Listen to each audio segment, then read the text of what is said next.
Afternoon, જય સિયારામ. અત્યારે અમે લોકો જઈ રહ્યા છીએ ભગુડા પાસે આવેલું કસાણ ગામમાં.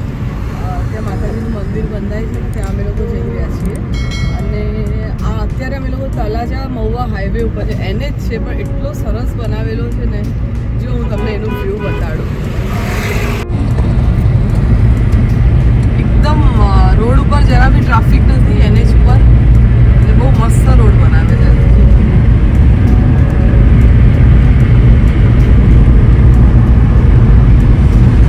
બહુ સારો હાઈવે બ્રિજ જેવો રોડ આખો મસ્ત બનાવી કાઢો હવે તો ડ્રાઈવ કરવામાં પણ બહુ ઇઝી લાગે છે.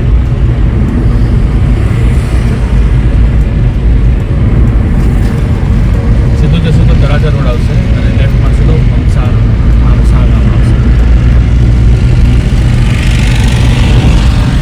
બોમ્બેને આંટી મારે એવો એકદમ નેશનલ હાઈવે બનાવી કાઢો છે.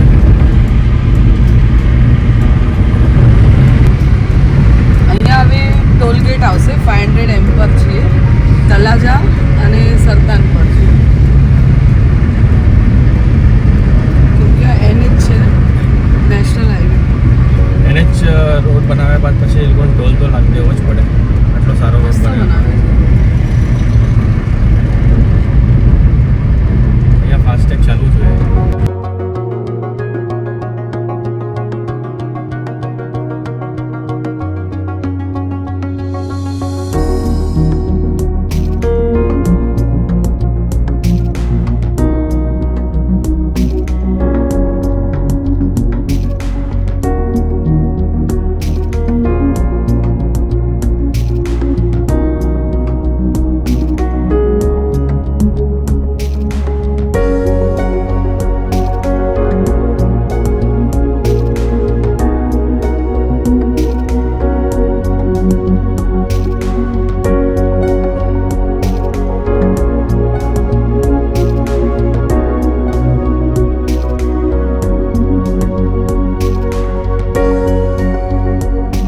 અમે અહીંયા ભગોડા એટલા માટે જઈ રહ્યા છીએ કેમ કે ત્યાં કસાણ ગામ આવેલું છે કંઈક અમુક કિલોમીટર દૂર. તો ત્યાં બહુચર માતાજીનું મંદિર બંધાઈ રહ્યું છે. તો એમાં અમે મનની ઈચ્છાથી અમુક વસ્તુનું યોગદાન આપેલું છે નિર્માણ કાર્યની અંદર. તો અત્યારે એ જે અમે વસ્તુ આપવાના છીએ એની અત્યારે ત્યાં રિક્વાયરમેન્ટ હતી. તો અમે લોકો વિચાર્યું કે ચલો આપણે એ લોકો જઈ આવીએ કરીને.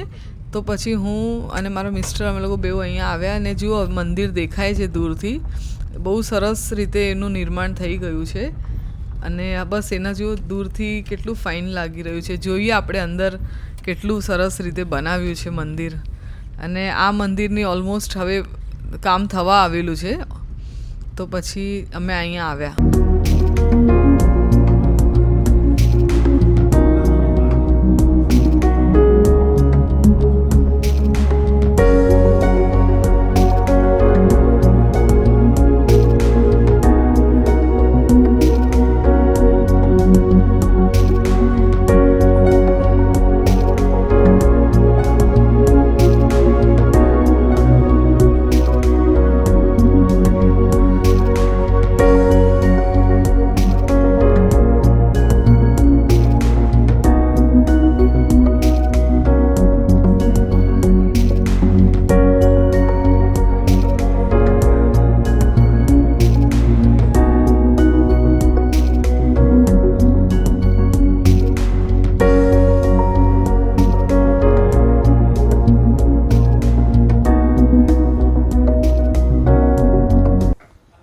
મંદિરની આસપાસ એટલું સરસ ખેતીવાડીની જમીનો છે અને મેંગો ટ્રી વાવ્યા છે. થોડી ઘઉંની વાવણી કરેલી છે અને એટલું સરસ ઓપન અને એટલી ફાઇન હવા આવે છે ને.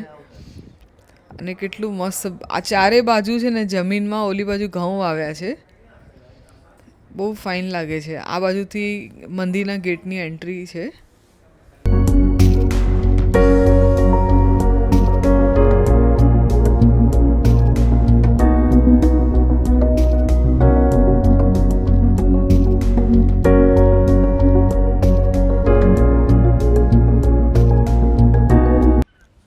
પછી અમે અહીંયા દાદાના ઘરે આવ્યા અને દાદાનું ઘર એવું સરસ દેશી મકાન, એકદમ આપણું ગામડાનું કહીએ ને એટલે એકદમ બહુ સરસ અમને મજા આવી ગઈ. પછી અમે લોકોએ અહીંયા ભોજન ગ્રહણ કર્યું. એમણે બધું દાદાએ બનાવી રાખ્યું હતું. દાદા બા આખો પરિવાર રહે છે આ ઘરની અંદર.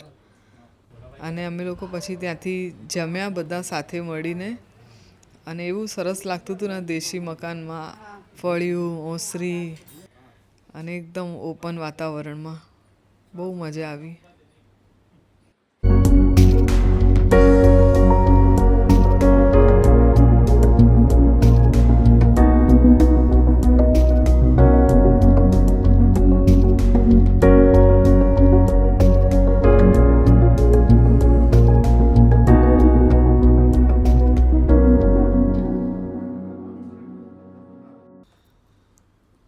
પછી અમે જમી કરવીને નીકળી ગયા મહુવા સાઈડ જવા માટે. અને બસ આ ઓન ધ વે જ છીએ હવે અમે લોકો. અત્યારે બપોરે અમે લોકો ઓલમોસ્ટ મહુવા પહોંચી ગયા છીએ. અને બહુ ફાઇન છે. આ નાળિયેરીના ઝાડ આવે ને એટલે હું એમને કીધું કે બહુ સરસ છે. મહુવા એટલે પૂરું આપણે એમ લાગે કે જાણે મિની ગોવા જેવું દેખાય. સાઈડ સીનરી ને બધું નાળિયેરીના લીધે.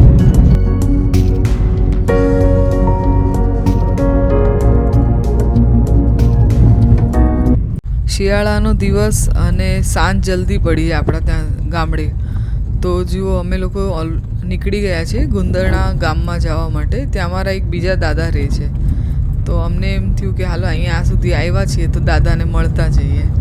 તો બસ અમે મહુવાથી પછી ગુંદરણા ગામમાં આવ્યા. અને જુઓ રસ્તામાં જરાય ટ્રાફિક નથી ને કેવી ઠંડી હવા આવતી હતી. પછી અમે દાદાને ત્યાં શાંતિથી પહોંચી ગયા અને પાણી પીને બધા વડીલો બેઠા છે, વાતો કરે છે.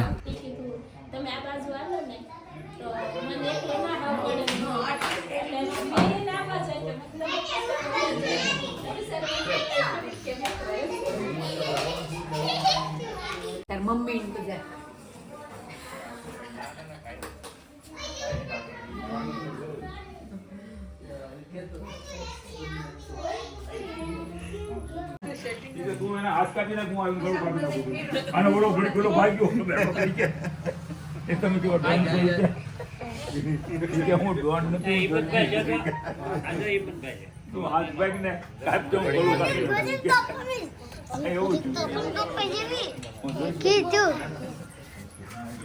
છું અરે વાહ.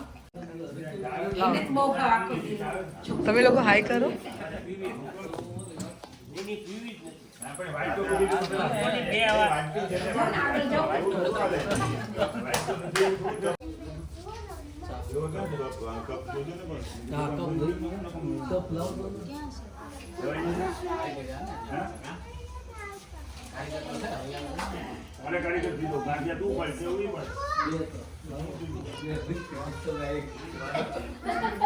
બાકી આપણે વડા યાદ રહી જશે આપણને.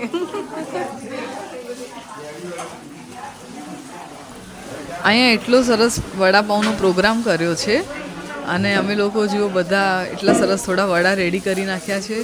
આ નાની બેબલી અમને હેલ્પ કરે છે કે છાસના કે હું ગ્લાસ ભરીશ. અને આમ જુઓ કેવી મજા આવી છે.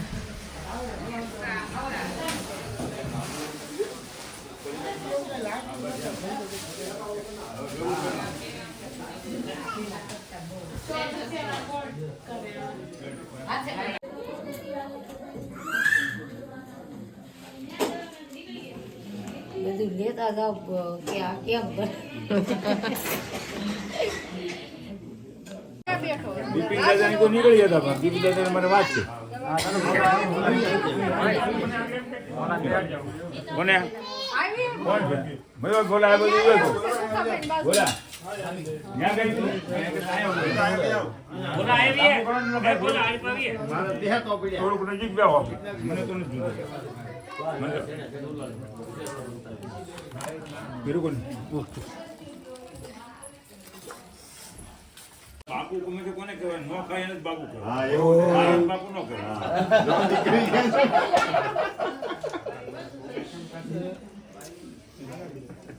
એવું છે, બીજા ખવડાવે. બાપુ બે બાજુ ખવડાવે. આમ જો અહીંયા જો ઈમાનદારીથી 4 વડાપાવ આપી દીધા કે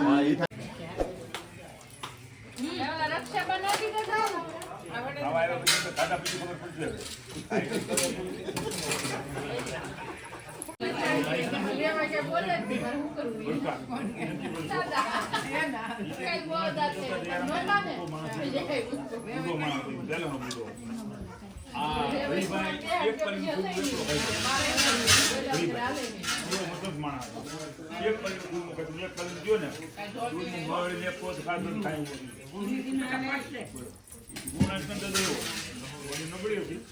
દાદો ખાધા ખાવામાં આવ્યો મેં કાકાને જ કીધું મેં ફોટો જોઈને કીધું આ બા જેવો સેમ ફોટો લાગે છે કરીને તો કે બા ને બા છે ને બેને જ હતા